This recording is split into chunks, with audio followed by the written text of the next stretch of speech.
Hello everyone, welcome back to my YouTube channel right education. आज के session में हम लोग पढ़ेंगे कक्षा 8 संस्कृत आमोदनी का द्वितीय पाठ मम यात्रा वर्तम। मम यात्रा वर्तम का अर्थ होता है मेरी यात्रा का वर्णन।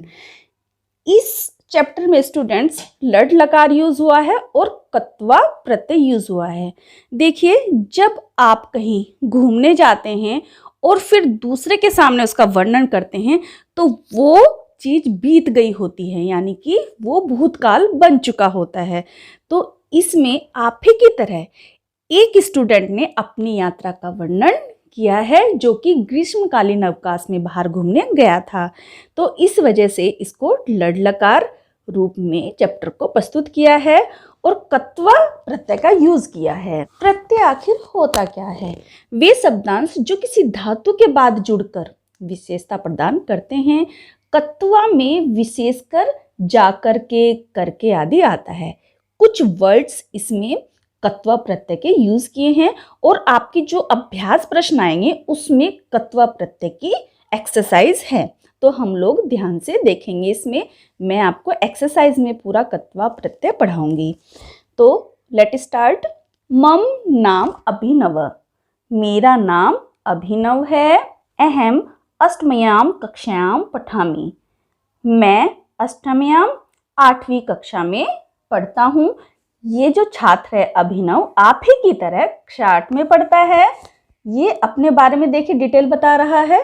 मम गृहम नैनीताल जनपदस्य नथुवाखान ग्रामे अस्ति, मेरा घर नैनीताल जनपद के नथुवाखान ग्राम में है। नैनीताल जनपद का नाम है और उसके गांव का नाम है नथुवाखान। ग्रीष्म अवकाशानंतरम यदा अहम विद्यालयम अगच्छत, ग्रीष्म अवकाश प्लस अंतरम से ये जुड़ा हुआ है। तो ग्रीष्म अवकाश का मतलब होगा गर्मियों की छुट्टियां और अंतरम का मतलब के बाद, ठीक है ना। जब छुट्टियां खत्म हो जाती हैं तो उसके बाद हम लोग स्कूल ज्वाइन करते हैं। अभिनव ने क्या कहा? ग्रीष्मकालीन अवकाश के बाद जब मैं विद्यालय गया तदा अस्माकं कक्षाध्यापक अपृच्छत, तदा तब अस्माकं हमारे कक्षाध्यापक जो आपको कक्षा में पढ़ाते हैं, अपृच्छत उन्होंने पूछा। ग्रीष्मकाल अवकाश के बाद जब मैं विद्यालय गया तब हमारे अध्यापक ने पूछा, भो बाल कहा, अरे बालको, यानी ये संबोधन का चिन्ह है। जब हम किसी से डायरेक्टली बात करते हैं, उसको देखते हुए करते हैं तो उसको संबोधन बोलते हैं। ग्रीष्म अवकाश से यूयम कुत्र कुत्र अगच्छत, ग्रीष्मकालीन अवकाश में तुम कहाँ कहाँ गए।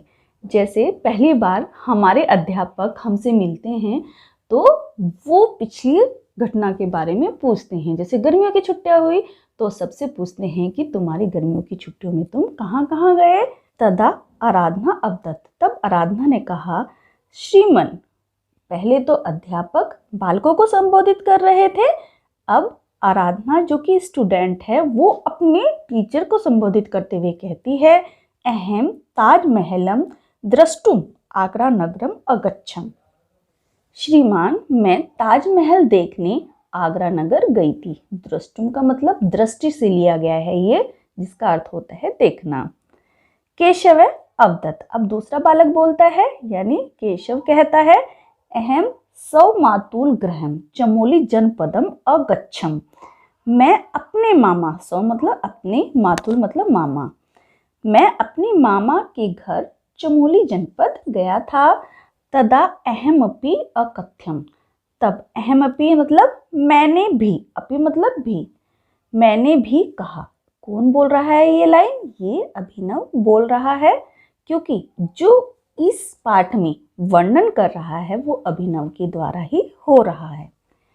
अहम सपरिवारेण सह हरिद्वारम ऋषिकेशम च अगच्छम, मैं अपने परिवार के साथ हरिद्वार और ऋषिकेश गया था। एतत् श्रुत्वा कक्षाध्यापक, यह सुनकर कक्षाध्यापक ने मम अकथ्यत, मुझसे कहा, यत त्वं स्व यात्रा वर्तम संक्षेपण श्रावण, यत का मतलब क्या है यहाँ पे? तो तुम अपनी, स्व का मतलब अपनी यात्रा का वृत्तांत, यात्रा वृत्तांत का मतलब यात्रा का वृत्तांत को संक्षेप में सुनाओ, यानी कि जो जो आपने वहां पर किया उसका वर्णन थोड़ा डिटेल में बताओ। दूसरा पैराग्राफ है अहम अकथ्यम। मैंने कहा, आचार्य संबोधन का चिन्ह है, संबोधित करते हुए सर्वप्रथमम वयम नैनीतालः लोकयानेन काठगोदाम पर्यटनम अगच्छाम। आचार्य सर्वप्रथम हम नैनीताल के लिए लोकयानेन यानी कि बस से काठगोदाम तक गए, ततः रेलयानेन हरिद्वारम अगच्छाम। तब रेलयानेन का मतलब रेलगाड़ी से हरिद्वार गए। हरिद्वार रेल स्थानकात वयम त्रिचिक्कावाहेन हरिपोड़ीम अगच्छाम। हरिद्वार रेल स्थानकात का मतलब यहाँ पर रेलवे स्टेशन से है हरिद्वार के। हरिद्वार के रेलवे स्टेशन से हर की पौड़ी तक हम त्रिचिक्का यानी कि 3 पहियों वाले वाहन में गए। 3 पहियों वाला वाहन कुछ भी हो सकता है, रिक्शा हो सकती है, आजकल ई रिक्शा भी चल रही है वो भी हो सकती है, या फिर ऑटो भी हो सकता है। वो तिरी यानी कि 3 पहियों के वाहन से कहाँ पर गए, वो हर की पौड़ी तक गए। प्रातः काले तत्र गंगाया निर्मल जले स्नान कृत्वा आनंदम भवम। तत्र का मतलब यहाँ पर है वहां। प्रातः काल यानी कि सुबह सुबह, सुबह सुबह वहां गंगा के निर्मल जल में स्नान करने के बाद उन्हें कैसा अनुभव हुआ, आनंद का अनुभव हुआ। तत्र अहम धमनी विस्तार यंत्रेण मनोहारिणी गंगा स्तुतितम अशून्यम।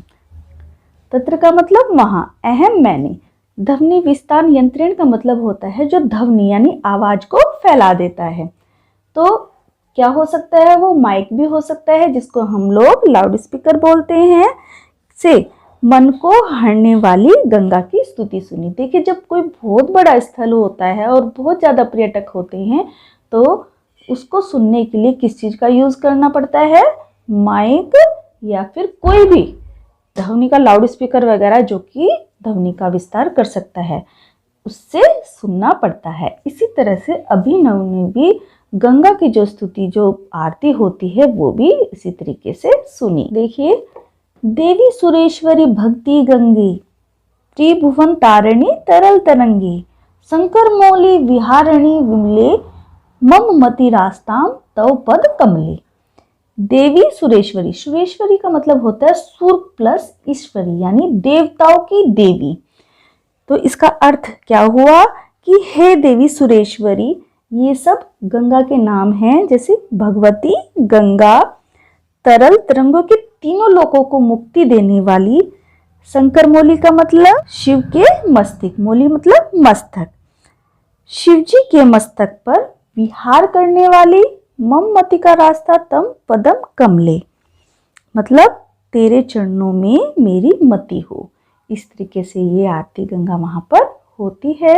नेक्स्ट पैराग्राफ है इसमें, एताम स्तुतिम निष्मीयव्ययम मनसा देवी, चंडा देवी, दक्ष प्रजापति, भारत माता मंदिर, माया देवी, प्रभूति मंदिराणाम दर्शनांतरम शांति कुंज पतंजलि योग पीठानाम च भ्रमण अकुर्वम।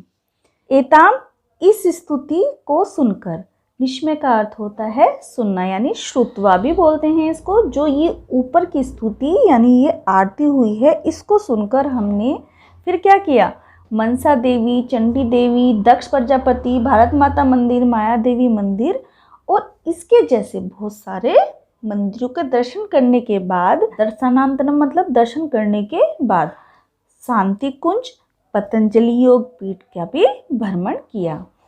द्वितीय च दिने हरिद्वारत ऋषिकेशम आगच्छाम, और दूसरे दिन हम लोग हरिद्वार से ऋषिकेश आ गए। तत्र त्रिवेणी घट्टम, राम झूला, लक्ष्मण झूला, स्वर्गाश्रमस्य च दर्शनम कृत्वा गंगाया नौका विहारम अकुर्वन्। और दूसरे दिन हम लोग हरिद्वार से ऋषिकेश गए और वहाँ हमने क्या देखा, त्रिवेणी घट्टम, राम झूला, लक्ष्मण झूला, स्वर्गाश्रम के दर्शन करने के बाद हम लोगों ने नौका विहार किया, मतलब कि जो गंगा है उसमें नाव से इधर से उधर गए। जैसे हम लोग आनंद लेते हैं, घूमते हैं स्टूडेंट्स, वैसे ही किया। तदंतरम ततः लोकायन पुणे हरिद्वारम आगत्य कानिचिनम दिनानि च त्रोषित्वा सौग्रामम प्रत्यागत बनते हैं। तदंतरम मतलब जो हमने ये सब देखा उसके बाद वहाँ से लोकायन मतलब बस के द्वारा पुणे हरिद्वार आकर और कुछ दिन रहकर अपने गांव लौट गए। अभिनव की यात्रा का वर्णन सुनकर फिर अध्यापक ने क्या कहा? एतत् श्रुत्वा अध्यापक अकथ्यत। इसे सुनकर अध्यापक ने कहा, अभिनव ये संबोधित करते हुए कह रहे हैं, साधु अक्तम त्वा हरिद्वारे ऋषिकेशम्यु अस्माकम उत्तराखंडे अनेकानि तीर्थस्थलानि पर्यटक स्थलानि च सन्ति। मतलब साधु वक्तम अच्छा है, ठीक है, तुमने ठीक ही कहा है। मतलब अध्यापक कहते हैं, अभिनव तुमने ठीक ही कहा है, हरिद्वार ऋषिकेश जैसे अस्माकम मतलब हमारे उत्तराखंड में अनेक तीर्थ स्थल और पर्यटक स्थल हैं। पर्यटक स्थल होता है जहाँ पर लोग बाग घूमने जाते हैं। ये सा दर्शनेन भ्रमेन च न केवलम आनंदभूति ही भवति अपितु ज्ञानवर्धनम अपि संति। ये सा जिनका दर्शन करने, च का मतलब और भ्रमण का मतलब घूमना, जिनका दर्शन करने और भ्रमण करने से न केवल आनंद की अनुभूति होती है अपितु ज्ञानवर्धन भी होता है, मतलब इससे ज्ञान भी बढ़ता है। तो क्या हुआ? वस्तुतः वंदनीयेन देवभूमि। वस्तुतः का मतलब वास्तव में, रियल में, यह भूमि देवभूमि वंदनीय है, यानी कि हमारी जो उत्तराखंड की भूमि है वो इतनी महान है, इतने पर्यटक स्थल और तीर्थ स्थल है यहाँ पर कि ये क्या है? देवभूमि वंदनीय है। तो इसी के साथ ही स्टूडेंट द्वितीय पाठ है मम यात्रावर्तम का हिंदी में अनुवाद यहीं पर खत्म होता है। अगली वीडियो में हम लोग इसके अभ्यास प्रश्न करेंगे। तब तक के लिए thanks for watching my video.